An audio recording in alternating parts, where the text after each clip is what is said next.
All right, Hello. we're back to the third episode. Okay. What did we do in the past week? We just finished up the the second rough draft of the script. But besides that, we haven't done much besides like just hang out. Yeah, I mean we've just been keeping it relaxed for now. We're not gonna rush it, but we're making some progress. Finally, I had a lot of things going on, so I couldn't invest too much time. But now we're all good. Spoilers. I had to take care of a puppy for the week, so that was fun. But Yeah, really cute dog. yes, very cute, very adorable. Loved it. But I'm probably not gonna get a dog when I grow up. I don't know. I mean, Maybe when you have like a girlfriend or whatever, and you just like are trying to gear up, getting ready for a kid, and you're like you get a dog or cat first. yeah, Maybe a fish at that point, but I'd say something like a small animal is more in tune to like what you really want first. right. And that'd be nice. But for till then, I'll keep back. But in terms of what we've been doing, it's been mostly just kind of like going over the scripts. We just did a review session today, and that was fun. Just kind of like looking over stuff, and I love the script. Like it's really cool, and it's very Fire Force inspired, but still like It's different enough. It's different enough, and I definitely think that there's some really good points. Like I love the characters, and I'm really excited to see where we're gonna go with this sort of like not to give too much away, but like this kind of supernatural horror aspect. Yeah. Maybe on the next episode we'll just do a table read. Yeah. Like, by that point, this probably be like the draft be finished, and then I can start storyboarding, and then we can just work on character designs together. Yeah, exactly. Work on setting, character designs, all that stuff. That'd be fun. But it's been so and so. It's been good. It's been good. Nothing too crazy. I mean, obviously, right now times are crazy, but it's good. It's hard to go anywhere. Yeah. And plus, like California is just shut down again. Oh God. Which is just funny. Florida's up in flames. Like the entire South is like completely like. And coronavirus. That when they come back from vacation, it's all they bring it back. Yeah, they bring Which it is right like, back. You really shouldn't. And at that point, you should just quarantine yourself. Yeah. I was just I think the last time we hung out, we watched the Dragon Quest movie that was on Netflix. Yep. So my background with this movie, I first watched it with my roommate at college, my roommate Dylan, and he was just like, when that indie came up though, he was just like, "What the fuck just happened?" And I was like, "Yeah," I was like not expecting it at all, because the way it works is that the game is based off the story off Dragon Quest V, but it completely just derives the fact that it's like Inception, where it's a game within a game. Yeah. And it's like Ready Player One, which I saw again recently with other friends, and it was just like this. Basically, spoiler alert. It's just people who probably are going to watch this is just like are gonna like don't really care about this. They were only going to see this with the animation, because you agree the animation and lighting was stellar. Oh yeah. But the story and plot was absolute garbage. Oh God. I mean, from a technical standpoint, it was fantastic. But from a writing's perspective, it's just a lot of the stuff just made no sense, and the ending, we'll talk about that in a minute, just kind of ruined it for me a bit. And like also during the movie, you're calling out a lot of like the key like plot details that were kind of like really just hammering it in. There were kind of technical things that kind of caught me. I was like, oh, yeah, it's like certain people are like he's not the real hero, blah blah blah. Yeah.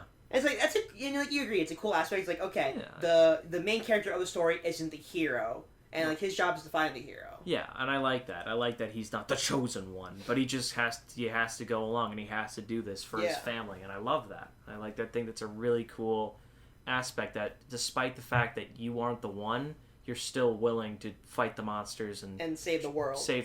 It's like, that's really cool, and it kind of adds an element to the story. It's like, you don't know if he's gonna die or not. Exactly. And it's like, if he dies, it's all for naught. Yeah, exactly. And then so it's like, oh, you're not the one, but it's like, fuck it, I'll do it myself, and it's a really cool bit.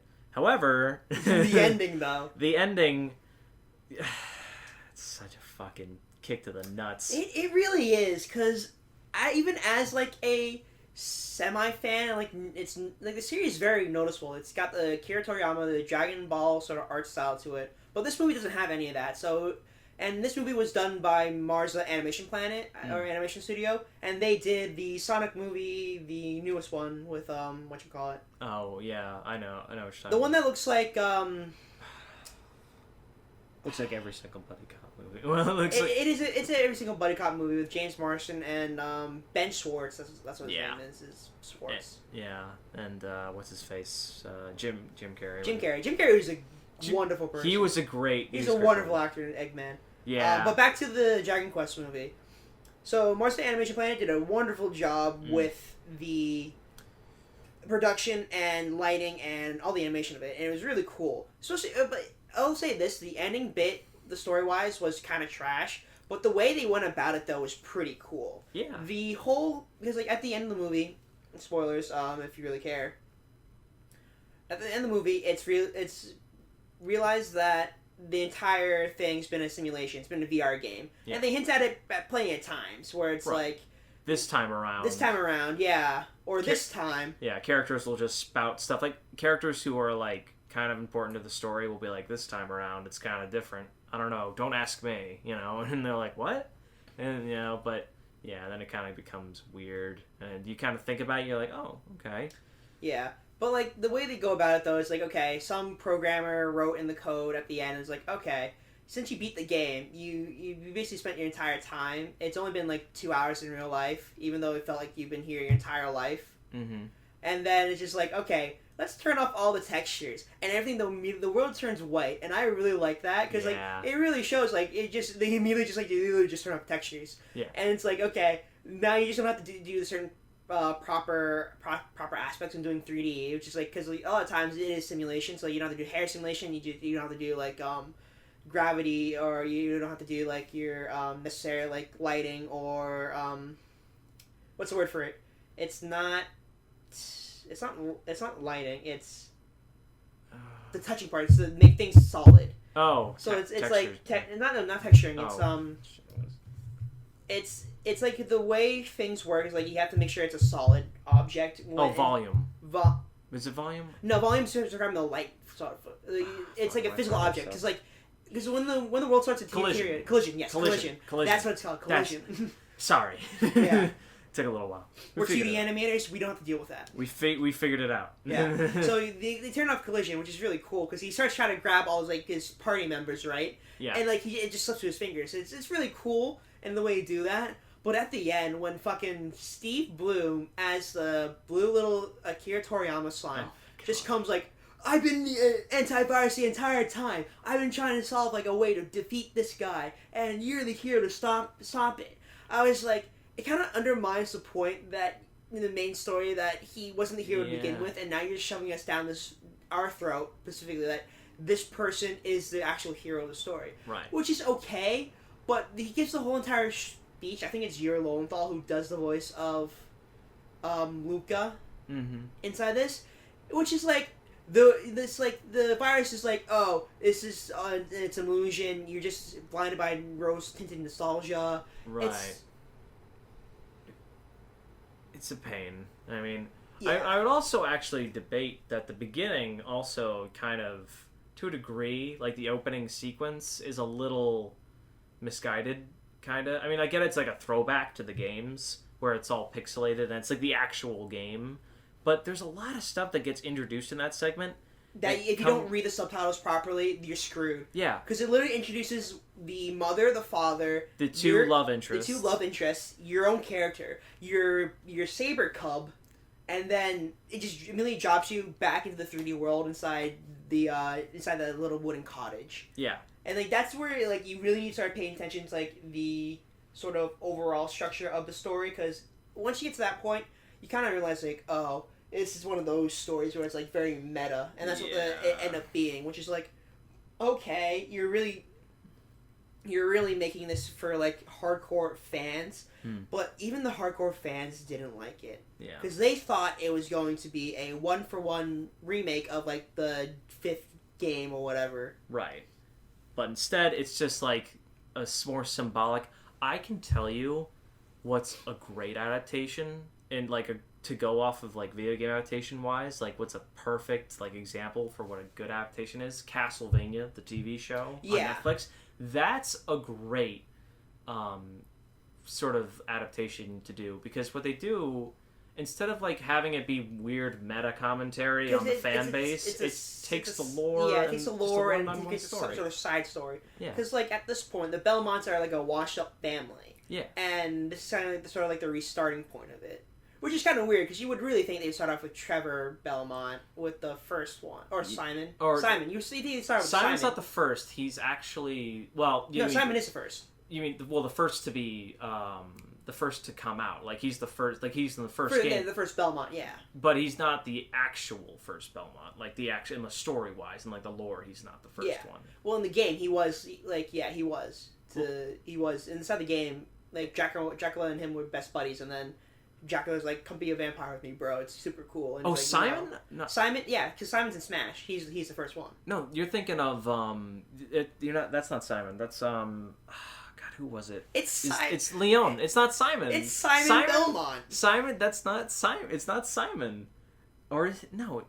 Am I thinking of Simon Belmont? Yeah. It's Simon Belmont right here. Simon Belmont. No. He's the first one in the game. No, he's not the first Belmont ever. He comes after Trevor. He's the son of Trevor. No, Simon Belmont is a fictional character who serves as the first protagonist to appear in Castlevania. The first in the games? That's what I'm saying, yeah. But not in the lore. He's not the first, like... Okay, hold on. Let me look this up. I'm going to confirm. Who is the first Belmont? I'm pretty sure they already said this in the first chapter. The Belmonts are a washed-up old family. The Belmonts existed before... Oh. No, but yeah, it would have to start with Simon first in order to get down to Trevor. No, Trevor existed before Simon. Though. No, I do not believe you. Hold on. Belmont storyline. Alright, you look it up. So, yes, viewers, I'm sorry, we're going a little bit off track here, but I have to prove a point to this fool real quick. Okay, yeah, fine, alright. Yeah. Simon's the son of Trevor. There you go. Thank you. Appreciate it. Shout out to all the Castlevania fans. Did not let you down. Can you look up who was the first canonical Belmont, please? Or at least, like, what's the earliest? Because I know they reference him in the show, but I can't remember his name. I think it's something with an L, I think. Leon Belmont? Belmont. He's the earliest Belmont and first wielder of the vampire killer. Right, yes. And he was he was the one that was offered immortality by Dracula, I think. Alright, or whatever. Yeah. Thank you. But Simon's in Smash, and that's all that matters. and Richter. And Richter's in Smash. Shame that Trevor's not in there. Sorry, bro. That's how it is. I mean, you started off in the show, so it's great. But they do so many references to the lore and all the other games that it really just, like... I've heard a lot of hardcore fans love this series. And it's like, I've heard that the guy who's making it is going to do a Devil May Cry series. So. Oh, yeah. And they're gonna have a crossover, so I'm like, yes. Honestly, it makes sense because like Dracula's a demon, blah blah blah. And they cry. Literally, I'm not gonna spoil too much, but in season 3, they kind of explain how that's gonna go down, or at least they kind of show how that might go down. So. Was it the whole entire portal thing? Yeah. Okay. That's probably they probably. I was like, the portal thing's a little bit much, but then again, I'm like, it's animation. I hope they don't. I hope they don't use it too much. I hope they kind of use it for that time, and then when Dante shows up, that'd be great. Yeah. But that's like sort of a plot thing that they can use for like, and this character comes in, then Geralt of the River comes in. Geralt of Rivera. Yeah. Jerry of the River. Did you see, not the fact, but like, did you see Henry Cavill build his PC the other day? I haven't. No, oh my god. He Twitter was on fire, just like literally saying, "Oh my god, he's building a PC." It was just like, what's going on? But like, people know already, like, he already is a big PC fan, like Warhammer. Yeah. And, like, the only reason why he's in shape is because he needed to get in shape for Superman. Yeah. And then, like, even, like, when he worked on earlier stuff, like, he was pretty fat back in the day. I love him so much. He does such great work, especially, like, he was great in Man of Steel, like, give credit where credit is due. He did a good job. But he was super duper good inside, like, Witcher. The Witcher. Oh, Because, I think he actually cared about the series. Yeah. Because, like, I think when you get people who care about the series, it's that fact where it's like the best work comes out. Because if you get someone, because like I remember Ghost in the Shell was directed by some jagoff inside the industry who like only directed like Beauty and the not Beauty and the Beast, the Huntsman thing, whatever. Oh, the stupid shitty fantasy movie. Snow White and the Huntsman or whatever. Yeah. And I was just like, this guy has no credibility of like actual like kind of like deep thought whatsoever. I was like, you really should have gotten a better director to like do something with this because like.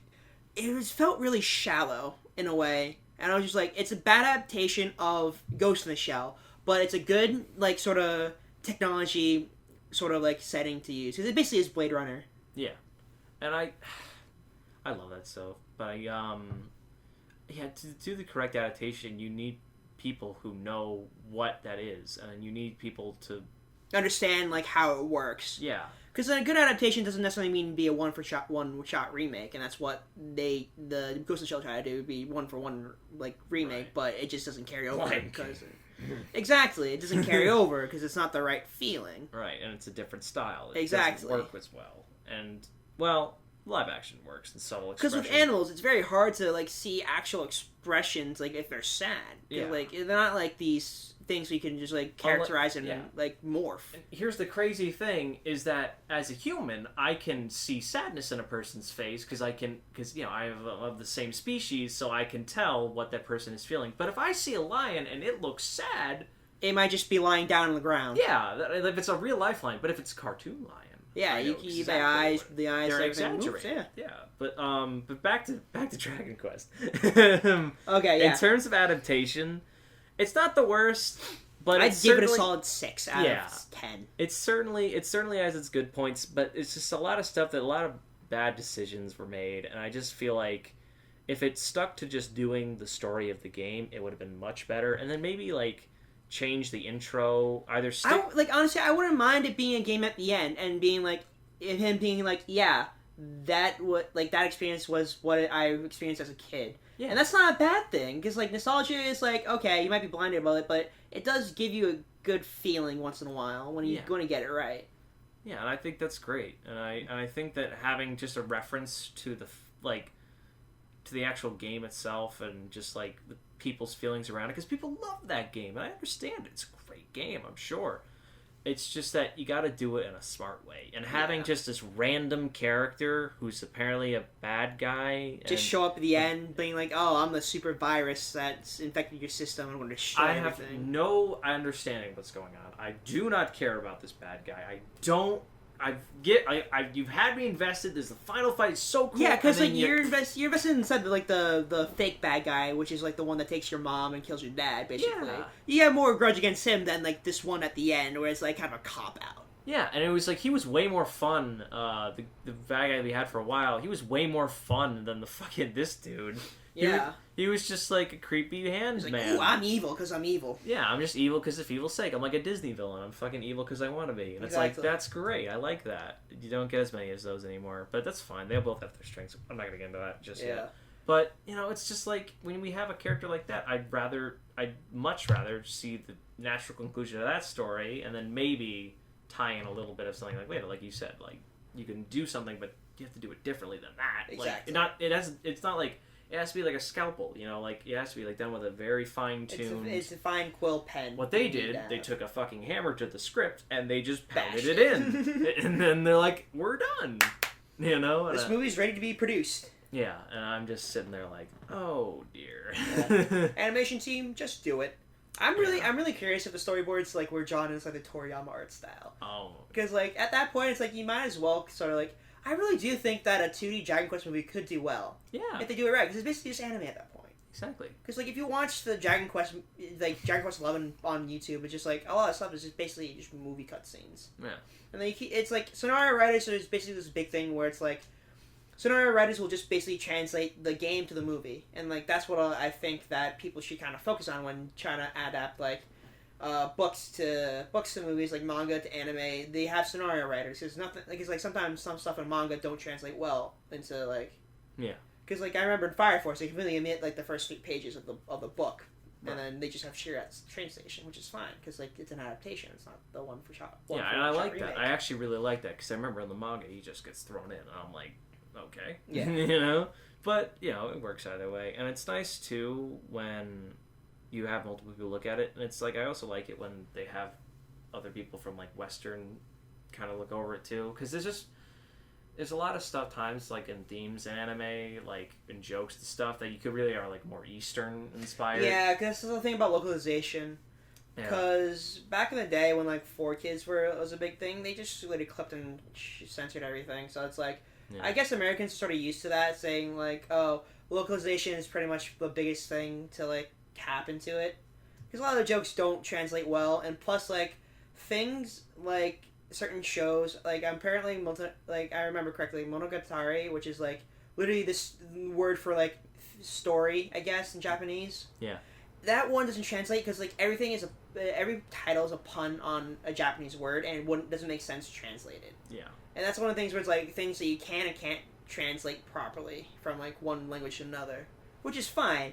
You just gotta start reading subtitles, and that's fine. The subtitles might not make sense, but then again, you just learn another language. Yeah, same thing. I just read the newest chapter for One Piece, and the translation scene were a bit off, I think, on this chapter. I had to go back and read, but yeah, just some of the dialogue and bit was like, what? That doesn't make any fucking sense. But, you know, I could learn Japanese, but I'm already so much of a weak. Yeah, exactly. It's like, if you're gonna learn Japanese, manga is not the best example to use. No, yeah. I would actually just go to watch VTubers, actually. Like, Yeah. honestly, because it's a very real conversation they're having with the sort of audience.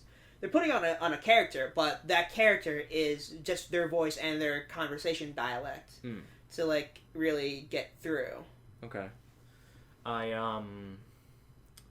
What was it? Oh, yeah, back to Dragon Quest. Yeah, so technically speaking wise, like, story, it's a mixed bag, but technically speaking wise, It's beautiful. Oh, it's like one of the. I think this is probably the standard of 3D anime movies from now on. You mentioned like smoke effect wise, like it's amazing. Yeah, it's like this the same animation company did Lupin the Third, the first movie, and we both saw that together, and you liked it. I loved it because it's very Indiana Jones in the sense where it's like it's this sort of like comedical action where it's serious and they take it seriously enough, but the character is just sort of the main character is like this all around kind of like super duper person though. Yeah, it's a simple story with great characters and a very easy to follow narrative, and it works because I mean I love Indiana Jones, so this was hitting all the right buttons for me, and the intro really got me invested. Right? The intro was so good. So basically all the intros for the TV show were like that. It's what it does with the formula. It's nothing new. It's just a fresh coat of paint on an old house, but damn, does that fresh coat of paint look fucking good. Oh, yeah. Oh, my God. Like, just from the modeling to the lighting to even the smoke effects near the end with the super death weapon, like, that shit is probably the best CG I've ever seen. I don't think Pixar or Disney could ever do something like that. Oh, yeah. And especially with the narrative that they're going for, which is a lot more serious. And I always feel like, you know, I always say this, but like Western narrative right now, at least for like animation, is just always so child friendly, and I'm like, right? Fuck that. It's like you have to do adult animation sometimes. It's like you might slip in a couple of like dirty jokes here and there, but like overall, you need to choose an audience. Like Sausage Party was a bad example of adult animation, and like, you can see why, because it's just gross humor. Yeah. They try to get the shock value out of you, but like it doesn't work because Seth Rogen's that's what he writes. He's not the most diverse person in the entire world. Right. The last thing he was in, like the last serious thing he was in, was probably the what's his name? The guy who helped create Apple. He was Steve Wozniak inside the Steve Jobs biopic. Right. And like that was the only thing, just because he barely looks like him. And it's like, dude, did you really pick Rogen for his acting ability? Yeah. Or exactly. Exactly. It's like the thing I hate, like Ron Balloon's like had a lot of this debate too with Disney, because he didn't want to be known for a character. He wanted to be known for his sort of like jokes and stuff, his style of comedy. Mm-hmm.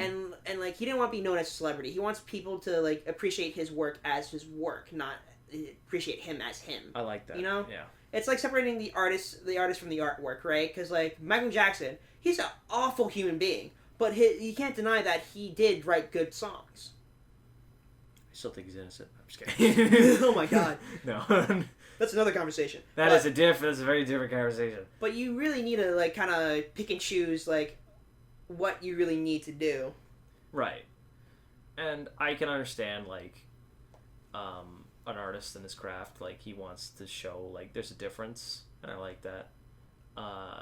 It's just it takes a lot of work, and it takes a lot of patience, Because people will always, like, when you make something, they'll instantly kind of think of it as, oh, it's his style. But it's like, an artist's style is developed over a long time. Many people don't even, like, come up with a style till, like, way late in their year. Like, that's so dedicated artists. You know, it takes a very long time to figure out what you want to do and how you're good at it. And, you know, it just, once you figure it out, it's great. But then you start adapting more. Like, it's an always ever-changing thing. Like, art's never, like, it's always, like, changing. Yeah, art is always moving, and it's always subjective. Because, like, we have things that we like, but we try to make sure that we see it as a whole rather than its parts. Yes. And that's what I really think that a lot of people try to do, but then you get caught up in their own personal biases. Yeah. Because as a businessman, animation's a slippery slope. You might not get your money back, and movies is a very dangerous and lucrative business, too, because there's a lot of back alley dealings. And that's what I think that, because, like, if you really, like something, because I really think that the way things are heading, Disney's going to own, like, every entertainment company by the year 2050. And that's going to be depressing just overall as, like, a sort of thing where it's like monopolies, really, the government needs to step in and saying, hey, you can't do that. But the argument they will use most likely is that it's television, we're not technically controlling all of it, we're allowing some people here and there come up, but, like, you still control a large chunk of the media that we have today. Because what do they own? ABC, Fox? They own ABC, Fox, Lucasfilm, or not Lucasfilm, sorry, Star Wars. They own Star Wars. They own a bunch of franchises. They own Fox Entertainment. They own... What else do they own? They own so much. They own a lot, yeah, and, like, even the Fox stuff has their own stuff, because Fox owns, like, Fox owns X-Men, Simpsons, they own, whatchamacallit, they own Blue Sky Studios. Yeah. And, like, the only real competitor to Disney right now is Sony Animation. And what did they do in the past year? Spider-Man? Yeah. And that was pretty much it. And, like, that's the only, like, decent movie, I guess, that came out. I'm not sure if Illumination is part of Sony. I'm pretty sure it is, though. I think so. If it is, then they just hit, like, jackpot with, like, a couple of those movies. They did. Because I generally like the first Despicable Me. Yeah. But I hated all the spin-offs. Because, like... Me too. At the end...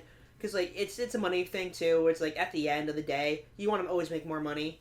And it's Steve Carell. He's a good actor, in my opinion. He's good to, like, play the silly voices and the goof and the gaffs. But, like, it's not the more typical roles you might see him in, like, in some more of the small, low-budget, serious stuff. They might get shown at Sundance or, like, other film festivals. Yeah. I think that for animation-wise... It's important to, fuck, what was I gonna say? Shit. Fuck. So much being said. So much to keep track of, but... So much to do, so much to see. Yeah. What's wrong with taking the back streets? That's right. And you guess, like, when you come up with a movie, you kind of have a plan of what you want to do.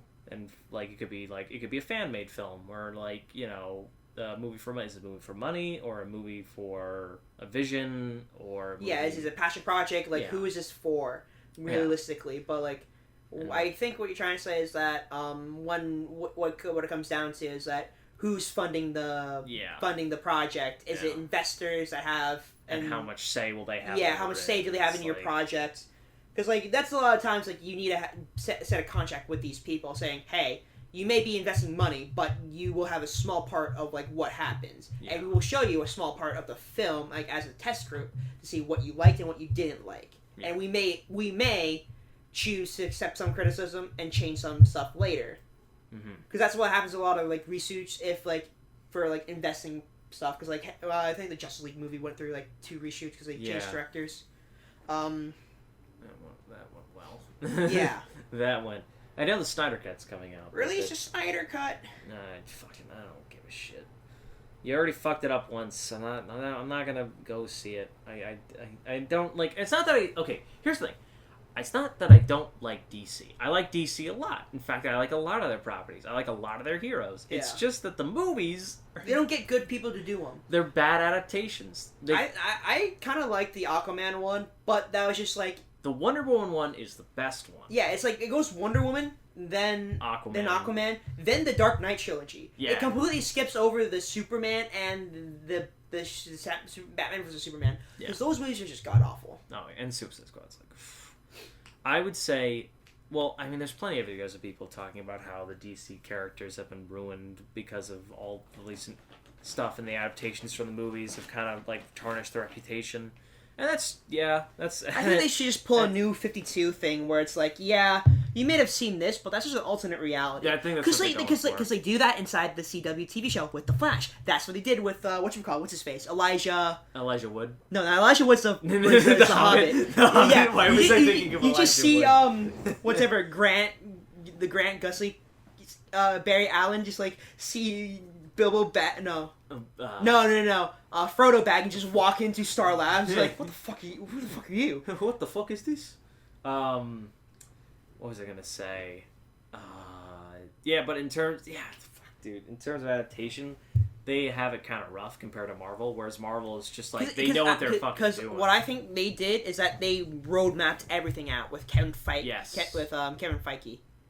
Oh, yeah. Because they roadmap, because like, at all the Disney Expos and stuff, they always had that roadmap. Like, okay, this is when things are coming out. This Iron Man movie over here, this is coming out on this thing. They have a roadmap of when things are supposed to be happening. I will give you a perfect example of why mapping your stuff out for a story, like at least for like a trilogy at least, or a span of movies, is the most crucial thing ever. Lord of the Rings, fully planned out. Everything set by the books, all good to go. Know where we're going. We're going to film it all. Did they film it all at once? I think they did. They filmed the majority of it. Yeah. All at once. And they knew what they were doing. They had it all planned out, good to go. Marvel, same thing. All planned out. Yeah. They didn't have every single thing was planned out, but like they knew the basic beats, and they knew exactly where they were going to go and like what they needed to hit. So they figured that out. I can give you two big examples of series that did not follow that plan, and it ended up tragically. Star Wars, the new trilogy, the sequel trilogy, and DC. Those two were. I mean, like, listen, there are positives to both those series. I think the special effects in Star Wars was great. I think the actors who portrayed the characters did a great job, even though the writing was not great at all. Blame the writers at this point. And the special effects artists did a great job, and everyone did a great job, but the writing, in both cases for DC and Star Wars, just fell flat. And writing is so important, and it's really hard, but good writing always prevails, I feel like. And it's really a kick in the nuts when you have all this great stuff I'm looking at, but then someone says something or does something that's totally not to their character, and it just really sucks. And also, did I ever tell you my complaints about the Star Wars trilogy? Maybe. I think we might have. I don't know. Did you? I don't know. Finish your thought first, and then I'll... Yeah. I'll but what I'm getting at is, like, if you're going for a big, epic, grand story, I think I talked about this in the first podcast, but you really just gotta plan that shit out, man. It's so important that you have a basic idea of where you want the story to go, and how you want it to end, and how your characters need to grow, and how they develop, you know? Yeah. So my gripes with the new Star Wars trilogy, is the amount of comedy they shove into it. Yeah. Because the first one took itself pretty seriously. Because it's a story about war, basically. The Star War, basically. It's about war. And the one thing I hate about everything is like, if you try to cram comedy into it, it's gonna feel like you're not taking it seriously, and this is just a complete shit show. And from my point of view, it's like, the prequels were awful, yes, acting-wise and writing-wise, but it had a start point and an end point of what it wanted to do, and it got there. And it did well of taking itself seriously, maybe too seriously, but it did come out with a bunch of, like, the greatest fight scenes to Star Wars to date. So good. And, like, it's come to the factor, it's like, as I see Star Wars evolve, or devolve at this point, the fight scenes just seem like slogs. It's like when you're young, you're literally like two kids playing around with fucking plastic lightsabers. Yeah. But like when you look at like the Clone Wars, all of the prequels, they're well choreographed. I'll say that. Yeah. All of the final fights are well choreographed, and they do a lot of work with that. And that's why I think the new trilogy lacked good fight scenes. Yeah. I totally agree with you. I mean, there's a lot of factors that go into a fight scene: framing, shooting, choreography, just a lot of stuff that makes a good fight scene. And I just feel like you're right. The sequels lack that element, and I don't know if it was the people who were in charge of choreography. I don't know. I think the writers were in charge of choreography, and they didn't have any real people who knew what. If they got the guy from the prequels, who was actually Darth Maul, I don't know if you knew. Yeah. The guy from Darth Maul is a stunt coordinator.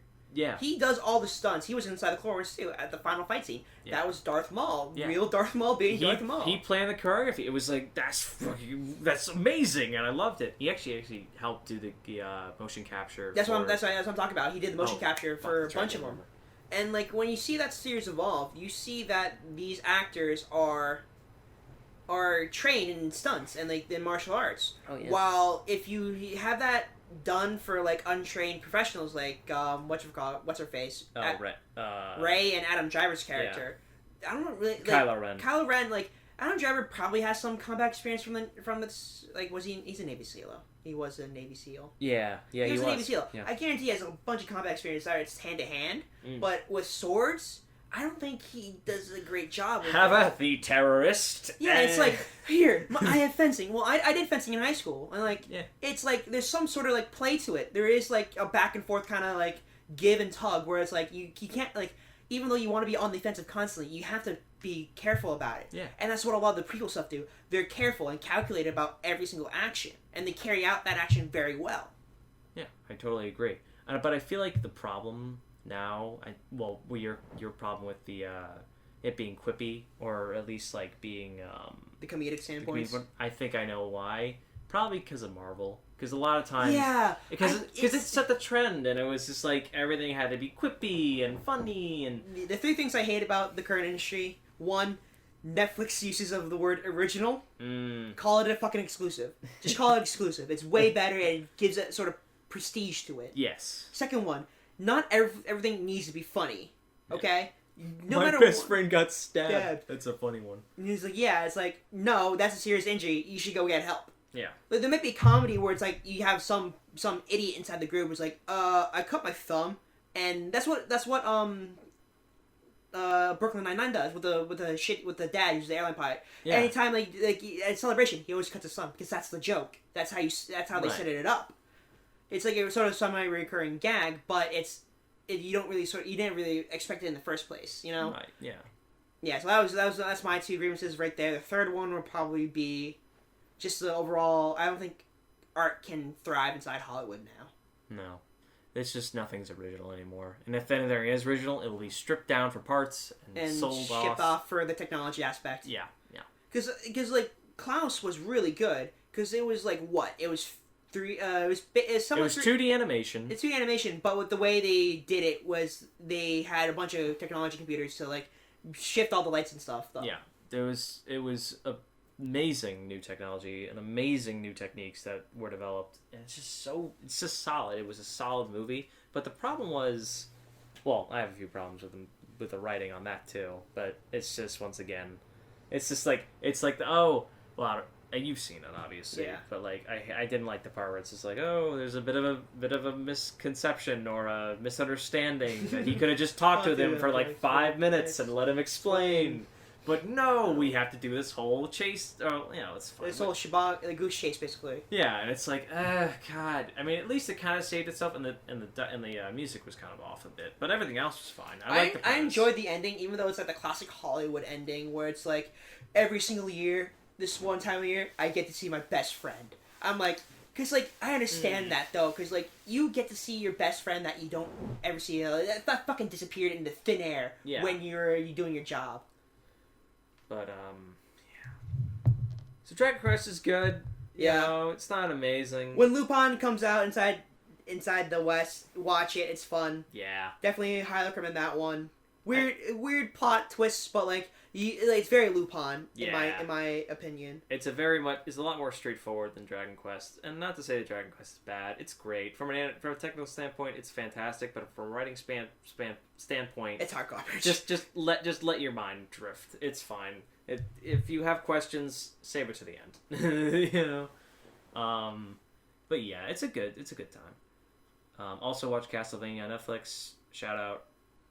Great show, great adaptation. You want to base off of game adaptation, watch that. Do not watch Mortal Kombat Inception or whatever it's fucking called, the second one.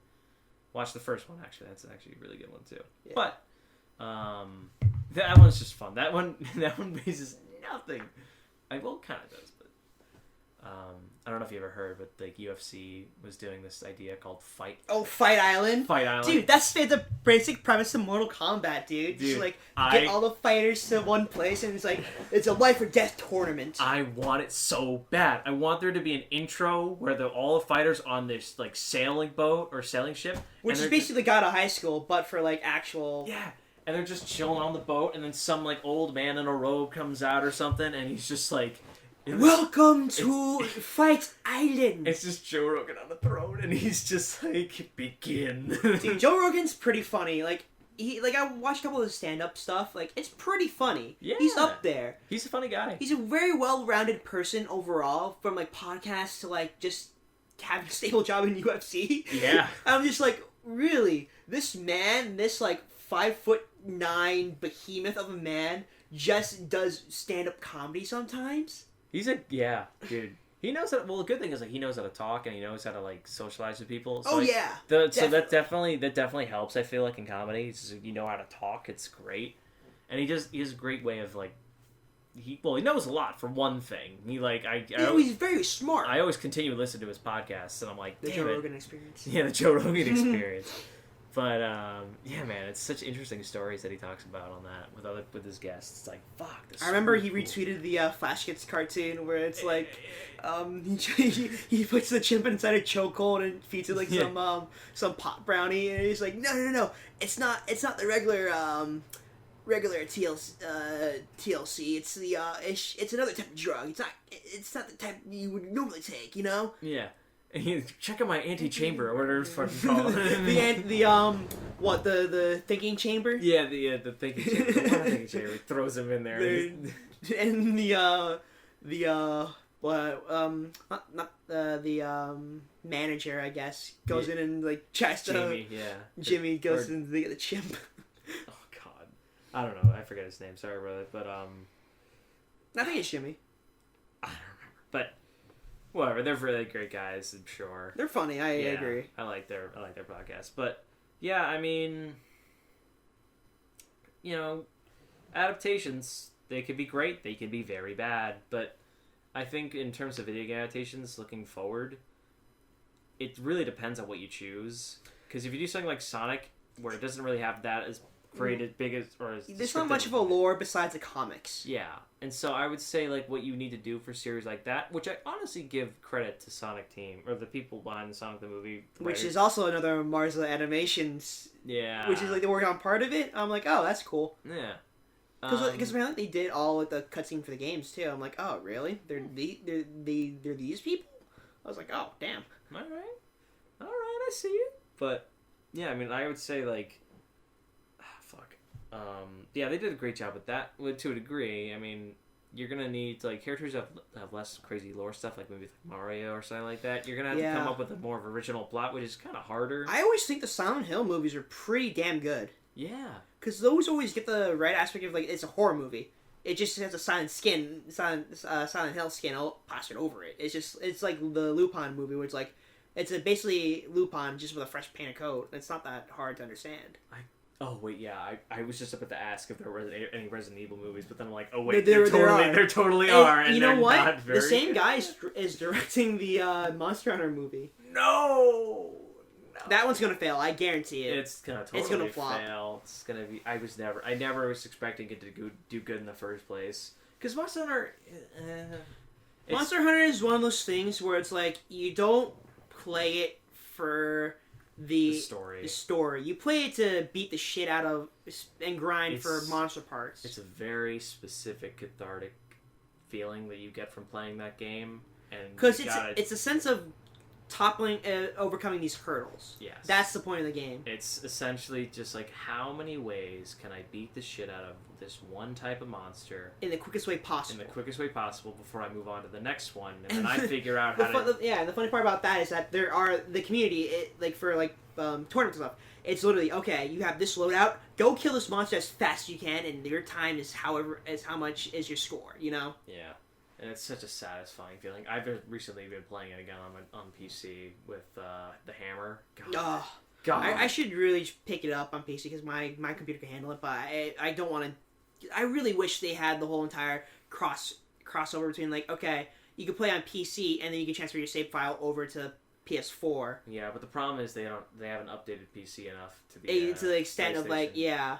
I really think they should stop. They should like hold back on a couple of months for content wise. Just re-roll the old ones, which they already do. Yeah. Just re-roll the old ones, take a break, and then work on the PC version, and then work on the cross-platform, cross saving. Because as like me personally, I haven't bought the second expansion yet on PC because I don't need it because I have not reached that point on PC yet. Yeah. Neither have I. I mean, honestly, like, I've been kind of just, like, I've been going on the rainbow run, as I call it. Trying to get the rainbow pigment. I finally did it. I mean, I got the pigment on the PS4 version. But, like, now you gotta do it on... Now I gotta do it on the PC version, and that's fun. I mean, it's a lot easier because the defender armor and weapons make the beginning half of the game so much easier, right? So much easier. Because what happened was they realized, like, oh, people aren't getting to the end fast enough, so let's just give them a big boost to help them out. And the cool thing is, like, the armor, like, you'll wear for most of it, but eventually, like, once you get to like end game stuff like Lunastra or something like that, you're gonna have to mix and match. Yeah, you can totally just like change it up. That's nice. I like that. Eventually, I would like to get to Iceborne because I know that there's layered armor stuff that like you can do it for high ranked and or like low rank and high rank now. And, like, that's so great. And then Master Rank will actually have layered armor sets, too, added in, which is like, yes, please more, thank you. So, I'm definitely looking forward to that. And this game is so good. I could splurge about how great this game is, too, but that would be another podcast in itself. But, like, you came from the sense of, like, you're a new player to this. Yeah. While I'm sitting here, I'm like, this is cool and all, but, like, I really want the old armor, the more, like, distinct female and male armors. I heard that Sword and Shield, like, had, like, oils or something like that they could equip, that they could do, like... Yeah, inside the Switch game, they had a thing called, like, oils, where it's, like, they're just probably little boots here and there. But no one really uses Sword and Shield, first of all. Inside once you find out, like, oh...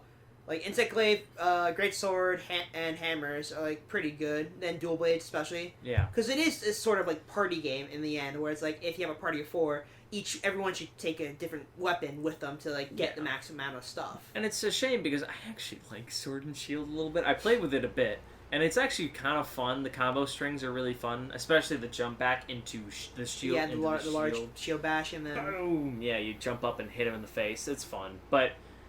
On the other hand, you could take a giant hammer and do a flip, and then bonk on the monster's head. So, to his own desire. I don't know, but yeah, I would say once again, the movie adaptation for that will not end well because the narrative for Monster Hunter is not that in depth, and it's not that. No, amazing. It's always about finding new monsters, and that's the thing. Yeah, and you don't put in for a new monster. Maybe we'll have a movie tie-in. Who knows? Maybe they'll put in the Black Dragons. Elder Dragon or something. Or maybe they put in the Black Dragons, like Elatrion, or what's his name?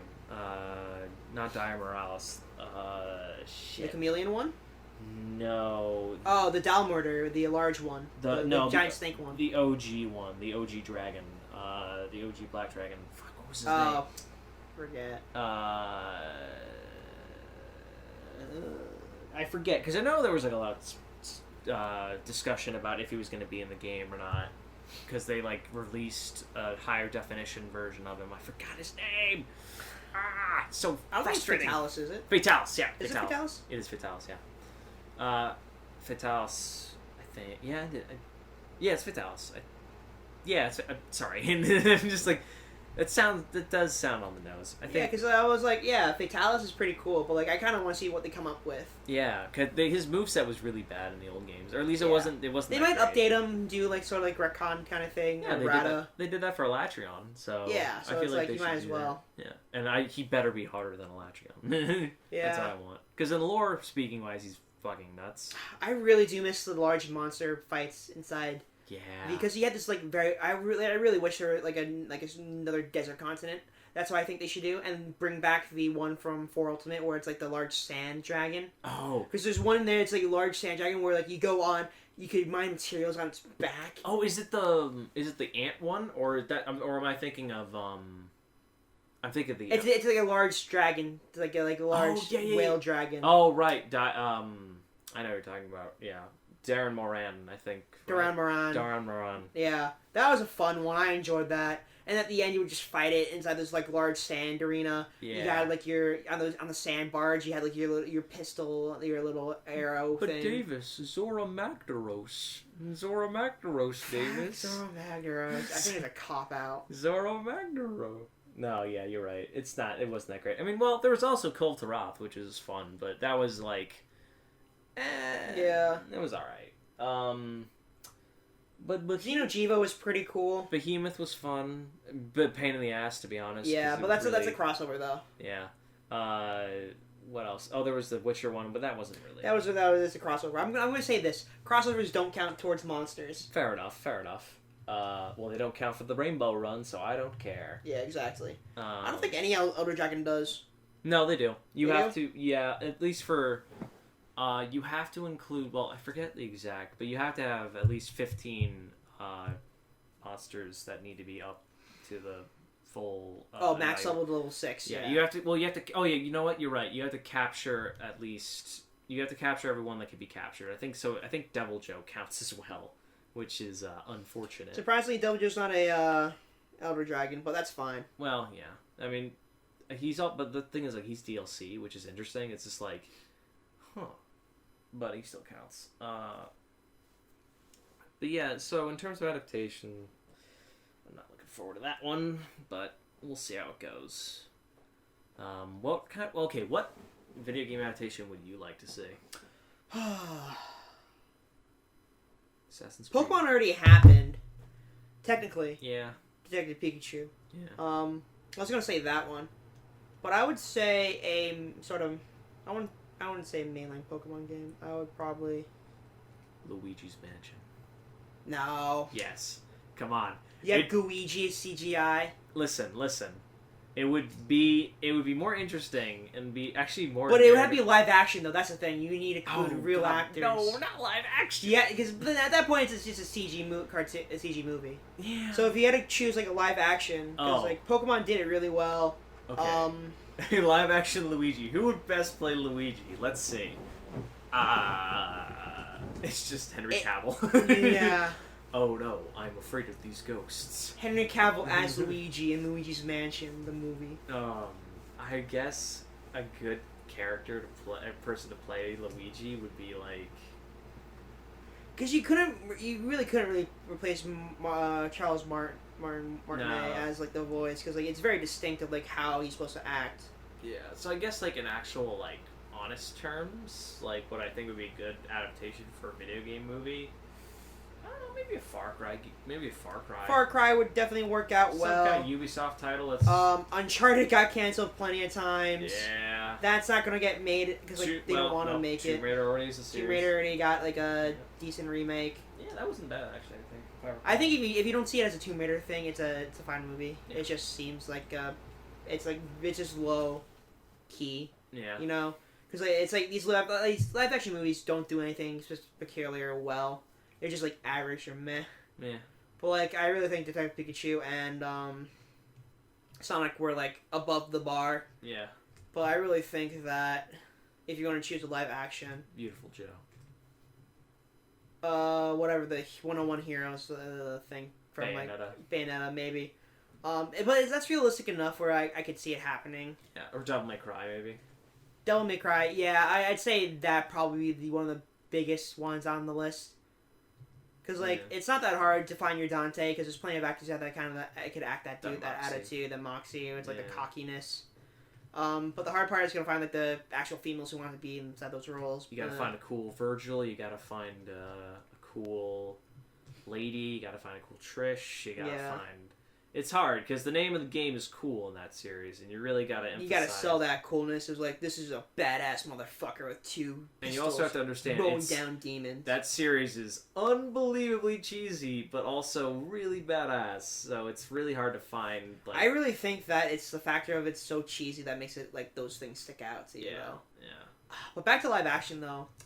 They already made, like, live-action adaptations like Kaguya's Love is War. Gintama had 2 live-actions that did really well. Fullmetal Alchemist had a live-action. That was okay. Death Note had a live-action, which is really The Japanese one was slightly better, but still awful. Yeah. Well, that series, it's just dumb. Yeah. Dragon Ball had a live-action. That did not go over what well are you with talking fans. About? That was an amazing...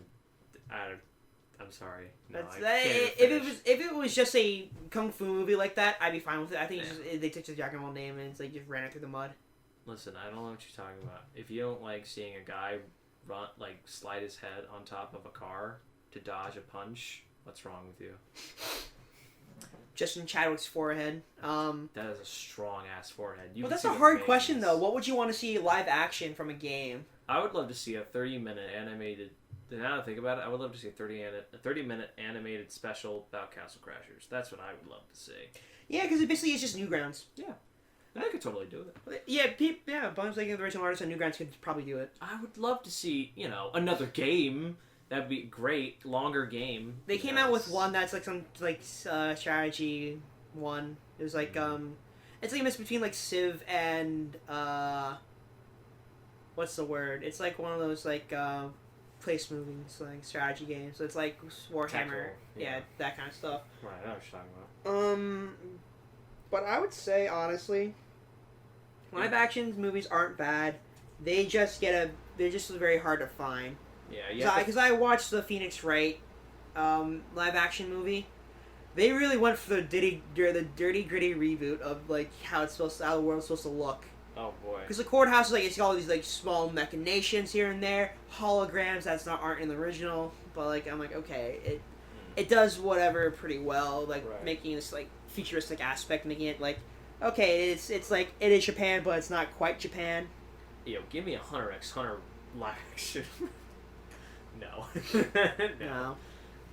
It's like because it's hard because you have to understand. You need to find the actors that look like them. Yeah, a lot of the stuff, like, for one thing, these are drawn characters that are extremely crazy looking, and when you take them into a 3D form, especially live action, where, like, you have to base it off realism, it's impossible in some cases. Like, Lupin did a great job adapting to 3D, but, certain other series, like, say, Jump Force, like, I can give a good example, like, a lot of the character designs in that game... It just felt weird. Felt, like, weird, and they felt like they shouldn't belong. Some looked better than others, but it was just, oh my god. Especially the hair. The hair is what usually, like, just, like, for me, I'm like, if you don't do the hair right, it's, like, it's over. Yeah, just because you spike your hair up doesn't mean you're a badass. It just means you just have a lot of hair gel or hairspray.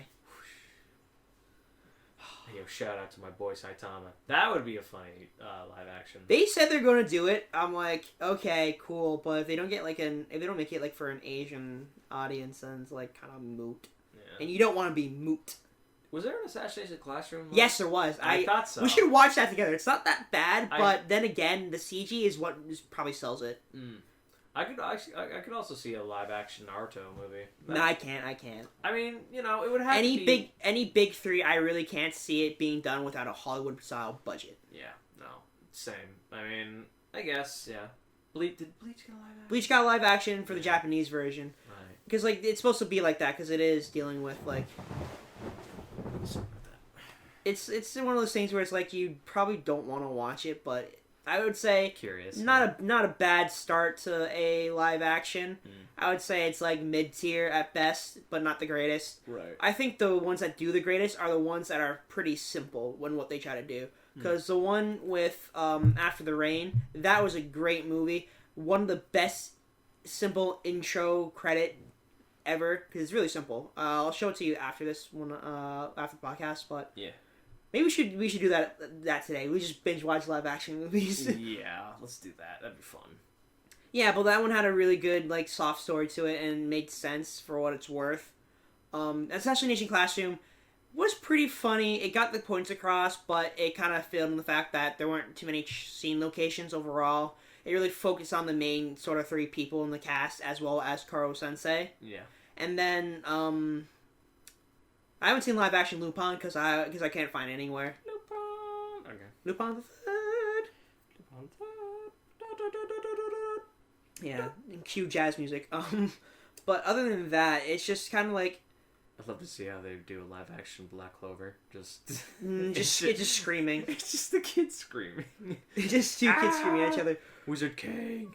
Yeah, Wizard King. I hate some of the tropes for Shonen. It's like I want to be the best. I want to be the best of the best of the best. Wreck the test and the I'm sorry. I can't go any further. It's like one of those things where it's like I don't like the reason because it's like I want to be the best in the world because of this. Because I think this person is awesome. The current best is awesome.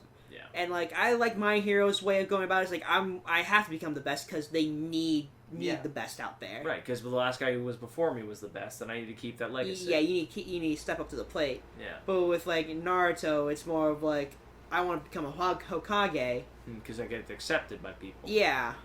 But like when it comes to like Dragon Ball, I want to be the best because I want to be strong. Or something.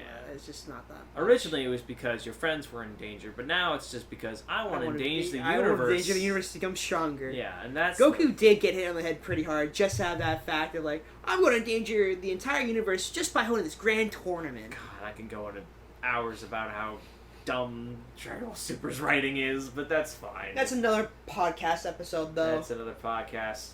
Next week, cover Dragon Ball Super's narrative and live action movies. Well, yeah, I think we've gone long enough that it's a pretty decent long chunk of an hour and a bit. So we'll end off here. We'll see you guys next time on the Tanooki Studio Animation Podcast. Bye, guys. Have a great time. Bye.